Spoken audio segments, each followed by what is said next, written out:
Hello everyone. Welcome back to the channel, The Bold and Beautiful Always, and today we've got something really exciting for you. If you're new here, don't forget to hit that subscribe button and turn on notifications so you never miss out. Let's jump right in. It was a late summer afternoon in Malibu, the sky painted with hues of fiery orange and deep rose as the sun dipped low over the Pacific, casting a golden shimmer across the water that danced like molten diamonds. The waves roared just beyond the bluff where the Forrester family's private beach estate rested. Secluded from the outside world, and inside the cliffside villa, the air buzzed with tension as Ridge Forrester paced furiously across the slate-tiled terrace, trying to make sense of the latest emotional whirlwind involving Brooke Logan, the woman who had not only haunted his dreams for decades but had once again become the epicenter of his unraveling heart, a heart that had been pulled, stretched, and torn by years of entanglements, betrayals, reconciliations, and impossibly timed confessions, a heart that, even after all this time, still somehow managed to beat faster whenever she was near, and now she was gone, vanished into the crashing surf below, and Ridge's gut twisted with guilt and terror as he sprinted down the steep incline of the cliff path, loose gravel sliding under his boots, wind ripping through his hair, his breath coming in ragged gasps as he searched the frothing sea for any sign of Brooke's pale form. Moments earlier, they had argued. No, it had been more than an argument. It had been an eruption, decades of unspoken truths detonating in a single fiery exchange. She had accused him of never fully trusting her, of always going back to Taylor when things got hard, of being a man who needed drama to love, and he had snapped, reminding her of her countless entanglements, her betrayals with Bill, with Deacon, with every man who ever gave her attention, and she had screamed that maybe she was just trying to fill the void he left every time he ran. And then she'd stormed off toward the edge of the cliff, tears blinding her vision as the wind howled, and when Ridge heard the crack of splintering rock and the shriek that followed, his heart stopped. The sound of her falling haunted his mind like a phantom echo. Now, scrambling down the rocks, his arms and legs scraped and bleeding, he spotted a glimpse of her, Brooke, floating face down in the surf like a broken doll, hair tangled in seaweed, limbs slack, and without a second thought, Ridge leapt into the frigid water, the ocean swallowing him whole as he dove deeper, clawing through the current, reaching her just as the tide began to pull her under again, and with every ounce of strength he had left, he dragged her to the surface,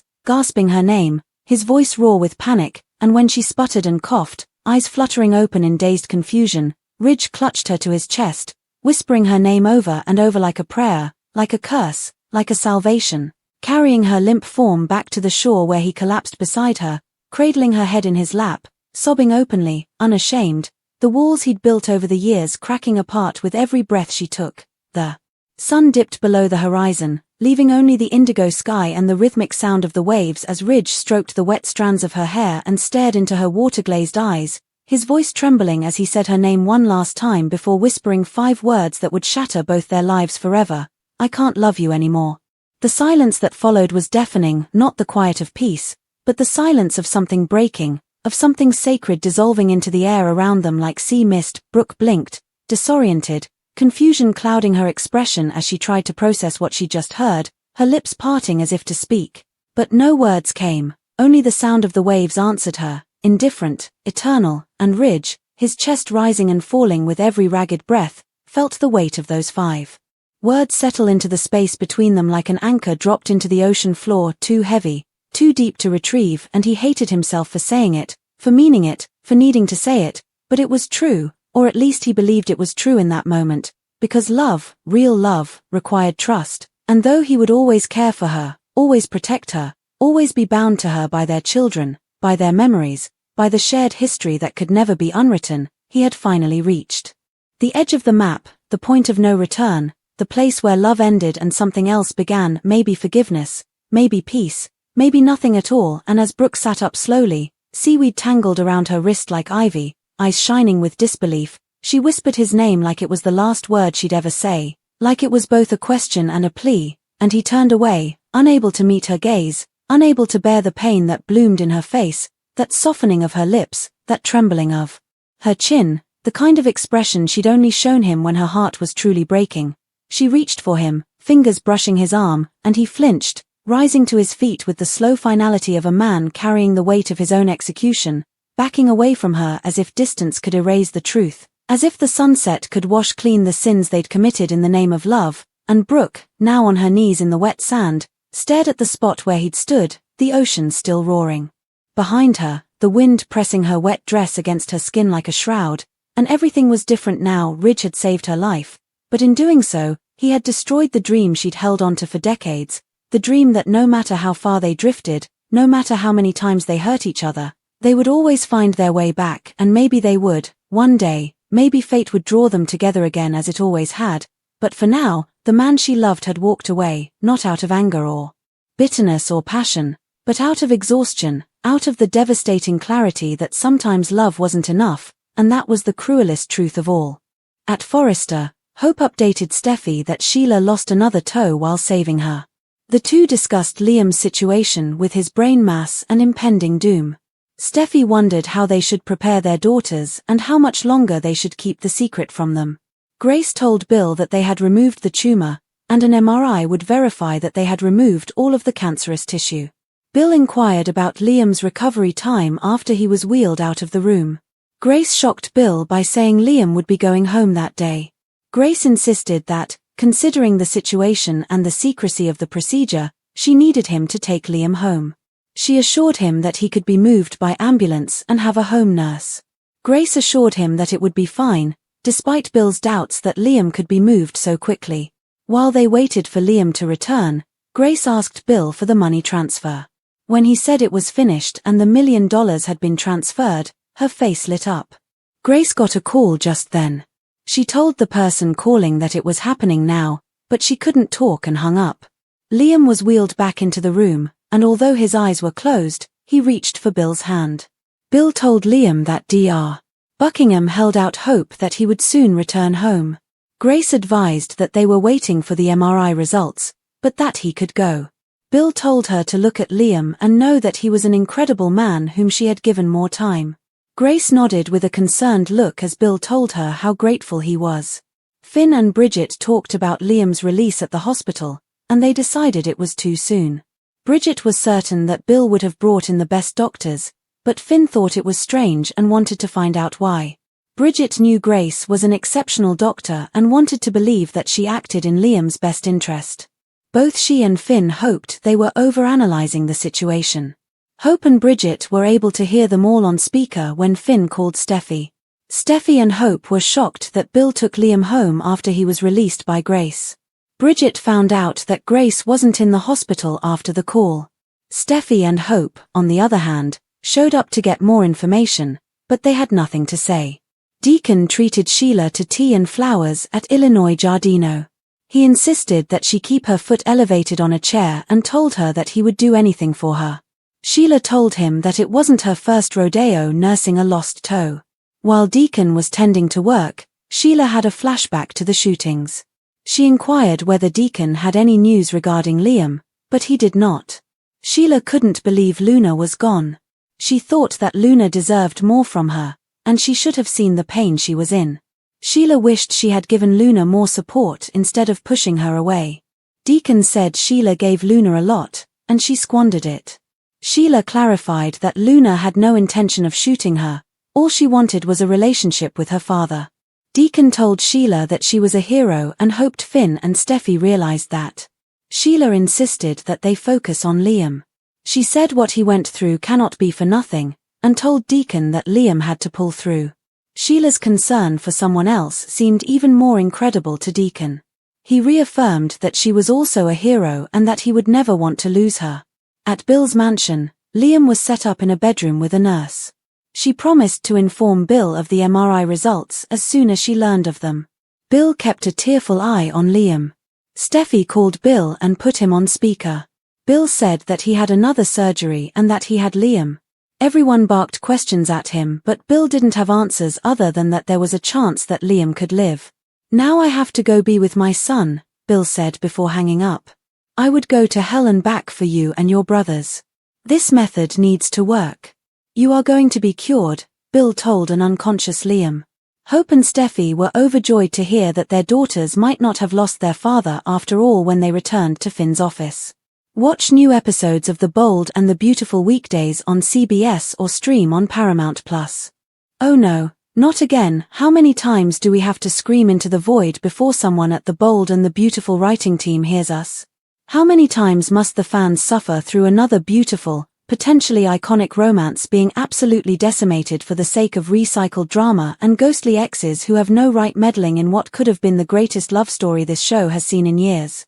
Will and Electra, Will and freaking Electra, were supposed to be the future, the fresh blood, the passionate storm that could have revitalized this sagging dynasty of heartbreak and betrayal, but no, instead, what do we get? Disaster, chaos, emotional carnage, and the unwelcome, lingering ghost of Luna, who apparently cannot let go, cannot move on, cannot rest until she's dragged everyone into the same miserable pit of torment she wallows in. It's infuriating beyond words, beyond comprehension, that just as Will and Electra find themselves finally aligning, finally vulnerable, finally whole, we're handed this storyline detonation that obliterates all hope with a smirk and a whisper from the shadow. Luna, whose connection to Will should have ended ages ago, is once again slithering her way back into relevance, not through growth, not through redemption, but by sabotaging everything that doesn't center her, haunting, interfering, poisoning the waters of a new relationship because her fragile ego can't take seeing someone else happy without her in the picture. And I'm supposed to just watch this unravel like it's not a catastrophic affront to everything the writers spent months building? Electra, for all her fire and elegance, deserves better than to be reduced to collateral damage in Luna's endless pity parade. Will deserves better than to be twisted into a man torn between the past and the future because the narrative refuses to let dead stories die.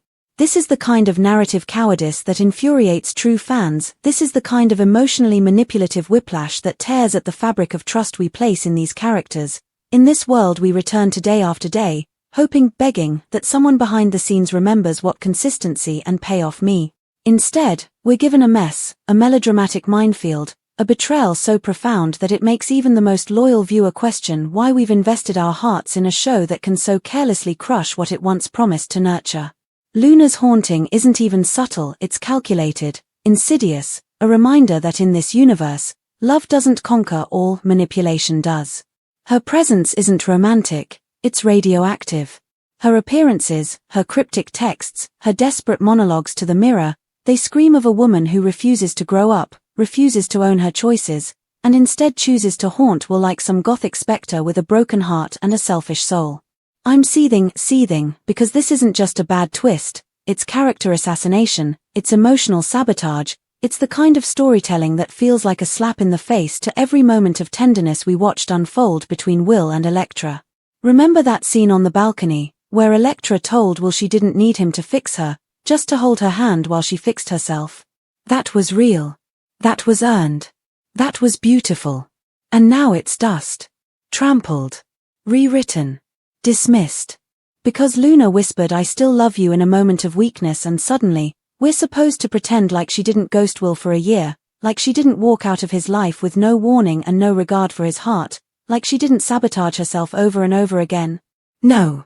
No, I reject it. We reject it. The fandom rejects this travesty, this cowardly backpedal that serves no one except the writer's obsession with keeping every storyline permanently entangled in unresolved misery. If Luna really loved Will, she would have let him go. If she really wanted him to be happy, she wouldn't be haunting him with old pictures, accidental run-ins, and cryptic warnings about how Electra is just like her. Just like her. Electra is nothing like Luna. Electra owns her scars. Electra has rebuilt herself. Electra stands up for what she wants instead of wallowing in her own melodrama. But now, thanks to Luna's interference, Will is doubting Electra's every word, questioning her motives, spiraling into old insecurities planted like landmines by a woman who has no business breathing the same emotional air as him anymore. This isn't love, it's sabotage. It's a curse. It's the slow, cruel unraveling of something that once shimmered with promise. And I am livid, because I know how this goes. I've seen it before. Luna will cry. Will hesitate. Electra will walk away, not because she's weak, but because she's too strong to play second fiddle to a ghost who refuses to be buried. And when it's all in ruins, when everyone is left lonelier than they started, the writers will shrug and tell us it was complicated, that it was realistic, that it was bold and beautiful. But it's not bold. It's not beautiful. It's betrayal, Plain and simple, and we deserve better. At Forrester Creations, in the softly lit design office lined with mannequins, sketches, and bolts of fabric, Hope Logan's voice trembled with an impossible mix of guilt, gratitude, and disbelief as she delivered the staggering update to Steffi Forrester, her longtime rival turned unlikely confidant, her tone raw yet steady as she explained that Sheila Carter, controversial, dangerous, and complex as ever, had lost another toe while saving her from certain death, a moment so surreal that it had shaken Hope to her core, and as Steffi absorbed the magnitude of what had happened, her expression shifting from shock to something more guarded, more cautious, she brushed a loose wave of her hair behind her ear and crossed her arms in front of her designer blouse, a subtle but telling sign that she was trying to mentally brace herself for yet another chapter in the never-ending saga of entangled destinies, complicated legacies, and the intergenerational weight of decisions past and present. And yet even the wild news about Sheila could not overshadow the even darker cloud hovering over them, the heart-wrenching situation with Liam Spencer, Hope's former husband and the father of both their daughters, whose recent diagnosis of a brain mass had set off a chain reaction of fear, secrecy, and soul-searching that neither of them were emotionally prepared to confront, and as Hope hesitated, choosing her next words carefully, her eyes glassy with unshed tears, she whispered about Liam's impending doom, words so stark they seemed to echo through the room and shatter the fragile air between them, and Steffi, stunned into silence for a moment, placed a hand over her own heart before finally asking in a low, husky voice how much longer they were supposed to keep the truth from their daughters, how long they were going to let them live in innocence while their father's life hung in a precarious balance, and the heaviness of the moment settled between them like a velvet curtain drawn over something sacred and unspeakable. A shared burden that neither woman had ever wanted but both now carried with a kind of quiet resilience, each aware that their choices in the coming days would shape the way their daughters remembered their father, whether as a strong man taken too soon or as a fighter who refused to give up, and the very idea that time might be slipping through their fingers without warning made Hope shiver, prompting her to reach into her bag and pull out a wrinkled tissue. As she admitted, for the first time aloud, that she wasn't sure she could handle losing Liam again. Not after everything they had survived, not after all the moments they'd shared, the betrayals they'd forgiven, and the dreams they'd rebuilt from the ashes of every imploded vow, while across town in a sterile hospital room awash with clinical light, Grace Buckingham, steely-eyed and composed as ever in her white coat and crimson lipstick, delivered stunning news to Bill Spencer, patriarch, tycoon, and fiercely devoted father, whose sharp mind struggled to reconcile the impossibility of what he was hearing with the reality playing out before him. Liam, his son, his flesh and blood, had just undergone a secretive and high-risk surgery to remove a cancerous brain tumor, and now, only hours later, he was being cleared to go home, and as Bill leaned in, his square jaw tight with concern, he demanded to know how such a decision could be made so quickly, how recovery could be reduced to mere hours, and Grace, calm and deliberate, met his gaze and assured him that the operation had been a success, the tumor had been removed, and an MRI would soon confirm that all malignant tissue was gone, and though Bill's instincts screamed caution, Grace stood firm, telling him that the circumstances required discretion and urgency, that Liam could be moved safely by ambulance and attended to by a home nurse, and as she spoke, Bill's protective instincts warred with the trust he knew he had no choice but to place in her, and when she asked him to take Liam home, he agreed, but not without reservation, his eyes never leaving his son as Liam was wheeled out, pale and unconscious but very much alive, and while they waited for the MRI results, Grace quietly requested the money transfer they had previously discussed, and when Bill confirmed that the $1 million payment had already been made, she gave the smallest of smiles, brief, mysterious, loaded, and answered a sudden call on her phone with veiled urgency, telling the unknown caller that it was happening now before abruptly hanging up.